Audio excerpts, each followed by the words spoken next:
Ruro Madrid, nahirapang makatrabaho ang Joang si Bianca. Sumalang sa Pep Challenge, social media raid sina Yasi Pressman at Ruro Madrid nitong linggo ika-17 ng Setyembre. Simple lang ang mechanics ng challenge. Mula sa mga ipapakitang larawan o video na galing sa mga social media ni Ruro at Yasi, magbibigay sila ng impormasyon tungkol doon. Isa sa mga ipinakita ay ang video ni Ruro sa Paris kasama ang Joang si Bianca umali kung saan makikita sa likod ang Eiffel Tower. Ayon kay Ruro, last day umano yun ang kanilang teleseryeng The Right One na nagsimulang umere noong Marso. Pero bukod dito, may inamin si Ruro tungkol sa naging first project nila ni Bianca as couple.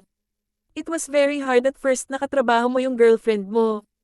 Kasi syempre, di ba, parang galing din naman ako sa ganun dati, yun yung gusto kong maiwasan na sometimes doon nagsisimula yung mga problema. But yun yung pinaka-iniwasan namin.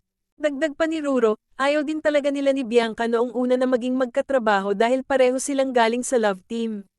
Mahirap noong una. Pero sabi ko nga, I guess, parang nang ibabaw doon yung tiwala din namin sa isa't isa kung papaano kami nagtrabaho. Matatanda ang isa-isang nilinaw kamakailan ni Ruro ang kanyang mga issue tungkol sa love life sa naging panayam niya sa Fast Talk with Boy Abunda. Samantala, bibida naman si Ruro sa full action series na Black Rider kung saan niya makakatambal si Yasi.